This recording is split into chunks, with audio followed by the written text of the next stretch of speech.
Hello guys, you are welcome on Mamata lessons. आज हम class 6 का चैप्टर फर्स्ट डिस्कस करेंगे विच इज सोलर सिस्टम। तो चलिए स्टार्ट करते हैं। सोलर सिस्टम पे आने से पहले हम जानेंगे कि सेलेस्टियल बॉडीज क्या होती हैं, क्योंकि हमारा सोलर सिस्टम काफी सारी सेलेस्टियल बॉडीज से मिलकर बना है। आसमान में हम जो भी ऑब्जेक्ट्स देखते हैं उन्हें सेलेस्टियल बॉडीज कहा जाता है। कुछ सेलेस्टियल बॉडीज की अपनी हीट और लाइट होती है। ये गैसेस से मिलकर बने होते हैं और बहुत गर्म होते हैं। इन्हें हम तारे यानी कि स्टार्स कहते हैं। क्या आपको पता है कि सूरज भी एक तारा है? सूरज हमारी अर्थ के सबसे नजदीक है, इसीलिए हमें इसकी तेज रोशनी और गर्मी का एहसास होता है। कुछ सेलेस्टियल बॉडीज का अपनी लाइट या हीट नहीं होती, वो इन स्टार्स की लाइट से चमकते हैं, जैसे कि प्लैनेट्स, एस्टेरॉयड्स, मीटियोरॉयड्स। इसका सबसे बेहतरीन एग्जाम्पल है हमारा मून, जिसे हम चमकता हुआ देखते हैं। मून एक्चुअली में सूरज की रोशनी से चमकता है। क्या आपने सोचा है कि मून या दूसरे टिमटिमाते तारे हमें दिन में क्यों नहीं दिखाई देते?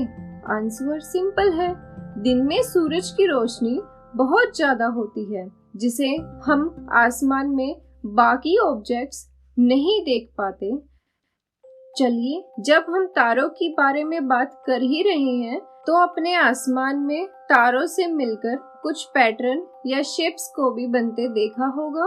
तारों का ग्रुप जो मिलकर कोई शेप या आकृति बना लेता है, उसे कॉन्स्टेलेशन कहते हैं। जैसे कि आप पिक्चर में देख पा रहे हैं, 7 स्टार्स मिलकर एक शेप बना रहे हैं।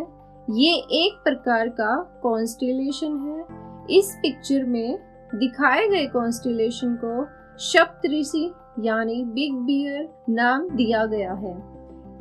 क्या आपको पता है कि तारे भी अपनी डायरेक्शन बदलते रहते हैं? वो एक जगह या एक डायरेक्शन में नहीं रहते।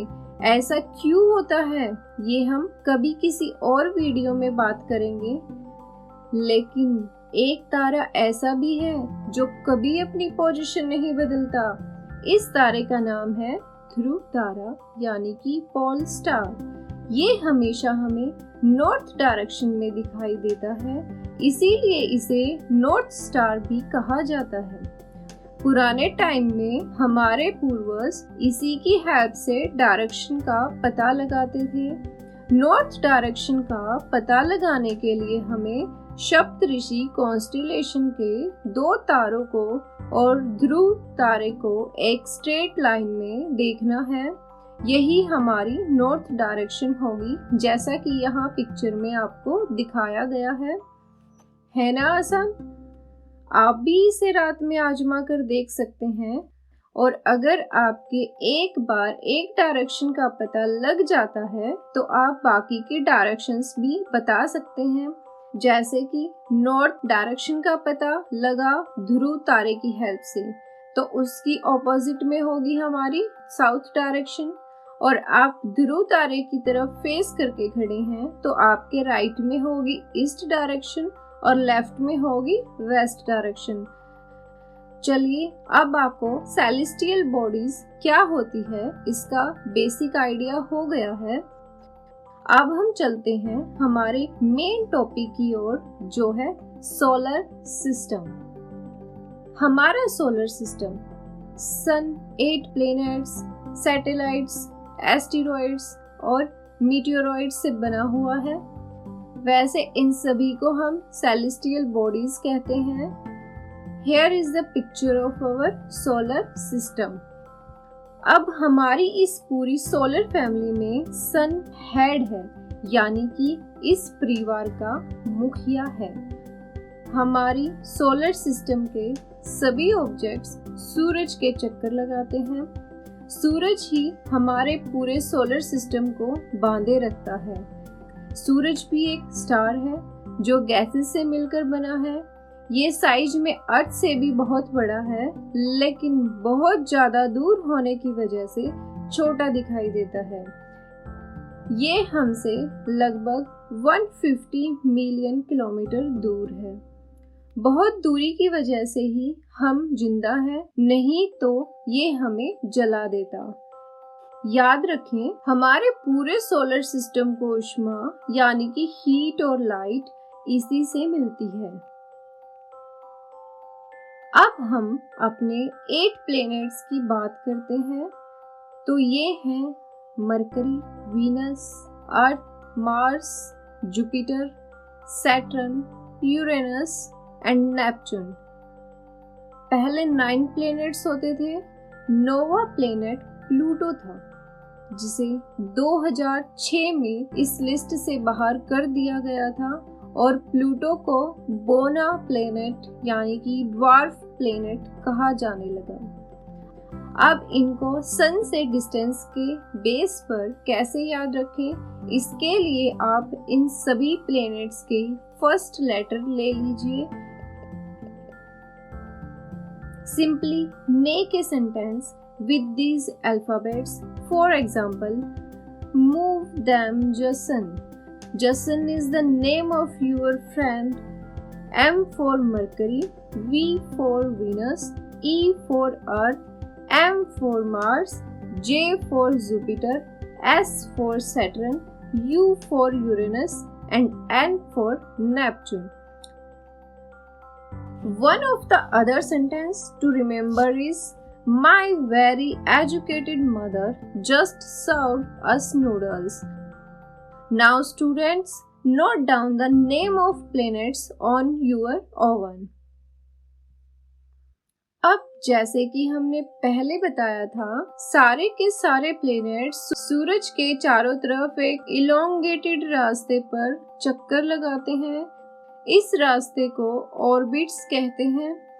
जो सूरज के सबसे नजदीक प्लैनेट होगा उसका ये रास्ता सबसे छोटा होता है और जो प्लैनेट सबसे दूर होता है उसका सबसे लंबा होता है। मरकरी सूरज के सबसे नजदीक है, इसीलिए इसका रास्ता सबसे छोटा है और इसे सूरज का पूरा चक्कर काटने में सिर्फ 88 डेज लगते हैं। तो हम एक तरीके से कह सकते हैं वहां पर एक साल 88 डेज का होता है। अब क्वेश्चन बच्चों आपके लिए, अर्थ को सूरज का चक्कर काटने में कितने दिन लगते हैं? अब जब अर्थ का क्वेश्चन आ गया तो हम अर्थ की भी बात कर लेते हैं। अर्थ जैसे कि आप देख पा रहे हैं सूरज की तरंग से 3rd प्लैनेट है। 8 प्लैनेट्स में साइज में 5वां बड़ा प्लैनेट है। अर्थ अपने पोल्स की तरफ थोड़ा चपटा है, इसीलिए इसकी शेप पूरी राउंड नहीं है। अर्थ की शेप को नाम दिया गया है geoid. Geoid means earth like shape. हमारी पूरी सोलर सिस्टम में सिर्फ अर्थ ही एक ऐसा प्लैनेट है जहां पर लाइफ पॉसिबल है। हमारी अर्थ के 2/3 हिस्से पर वाटर है, इसीलिए आसमान से देखने पर ये हमें ब्लू दिखाई देती है, इसीलिए इसे ब्लू प्लैनेट भी कहते हैं। इसीलिए हमारी पृथ्वी सबसे यूनिक है। इसके अलावा हमारी अर्थ का एक सैटेलाइट भी है। सैटेलाइट वो होते हैं जो प्लैनेट्स के चक्कर लगाते हैं। जैसा हमने देखा था, प्लैनेट सूरज के चक्कर लगाते हैं और सैटेलाइट्स प्लैनेट्स के चक्कर लगाते हैं। हमारी अर्थ का सैटेलाइट है मून, जो कि हमसे 3,84,000 किलोमीटर दूर है।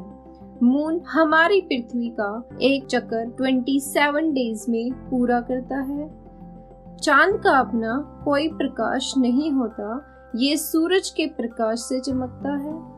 मून हमें सिर्फ रात को ही दिखाई देता है क्योंकि दिन में सूरज की लाइट इसे दिखने नहीं देती, लेकिन ये हमेशा हमारे ऊपर होता है।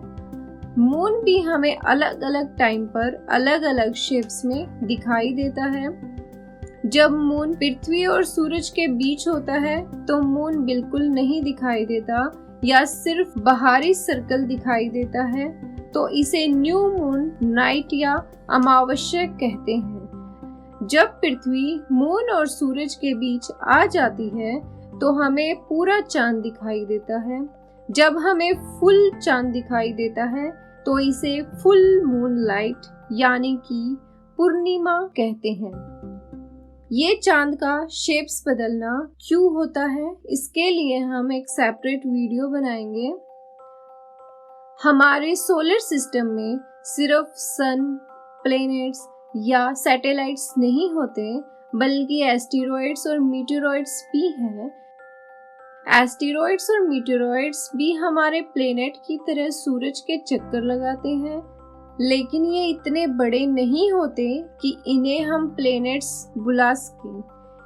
ये छोटे छोटे ऑब्जेक्ट्स या रॉक्स होते हैं जो सूरज के चारों तरफ ऑर्बिट्स में घूमते रहते हैं। फिर इन दोनों में फर्क क्या है? एस्टेरॉइड्स मीटेरॉइड्स से बड़े होते हैं और ये नॉर्मली रूप से मार्स और जुपिटर के ऑर्बिट्स के बीच पाए जाते हैं। ऐसा माना जाता है कि ये प्लैनेट से अलग हुए उनके टुकड़े हैं। दूसरी तरफ मीटेरॉइड्स रॉक्स के छोटे छोटे टुकड़े होते हैं। ये एस्टेरॉइड से काफी छोटे होते हैं और ये लगभग हर ऑर्बिट में मिल जाते हैं। ये हमारी पृथ्वी के ऑर्बिट्स में भी कई बार घुस जाते हैं, लेकिन जैसे ही ये अर्थ के एनवायरनमेंट में आते हैं तो हवा के फ्रिक्शन फोर्स से जल जाते हैं। इन्हीं चलते मीटेरॉइड्स को हम कई बार शूटिंग स्टार्स या टूटता हुआ तारा कहते हैं। क्या आपको पता है कि हमारा सोलर सिस्टम भी एक बहुत बड़ी गैलेक्सी का एक छोटा सा हिस्सा है? चलिए इसको एक एग्जांपल से समझते हैं। ये हमारी अर्थ है जिस पर हम रहते हैं। हमारी अर्थ सोलर सिस्टम का एक हिस्सा है। हमने ऊपर पढ़ा था हमारे सोलर सिस्टम सन, 8 प्लैनेट्स, सैटेलाइट्स, एस्टेरॉइड्स और मीटेरॉइड्स से मिलकर बना है। हमारे सोलर सिस्टम से भी बड़ी है गैलेक्सी, जिसके अंदर ना जाने कितने सोलर सिस्टम है। गैलेक्सी एक बहुत बड़ा सिस्टम है जिसके अंदर millions of stars, clouds of dust and gases हैं। हमारा सोलर सिस्टम जिस गैलेक्सी का हिस्सा है उसे हम मिल्की वे और आकाश गंगा कहते हैं। आपने बिल्कुल साफ रात को आसमान में एक सफेद छोटी पट्टी को देखा होगा। हमारे पूर्वजों को ये एक बहती सफेद नदी सी लगती थी, इसीलिए इसका नाम आकाश गंगा रखा गया। हमारी गैलेक्सी से भी बड़ा है यूनिवर्स। हमारी गैलेक्सी उसका सिर्फ एक छोटा सा हिस्सा है। ना जाने यूनिवर्स में कितने मिलियंस ऐसी गैलेक्सी हैं। अभी तक हम अपने सोलर सिस्टम के सभी प्लैनेट्स तक ही नहीं पहुंचते हैं, तो सोचो गैलेक्सी कितनी बड़ी होगी और यूनिवर्स तो अनंत है। So students, that was all for day. मुझे लगता है आपको सोलर सिस्टम समझ आ गया होगा। फिर भी कोई डाउट हो तो कमेंट करें और आपको पसंद आया हो तो लाइक जरूर करें और हमारे चैनल को सब्सक्राइब करें।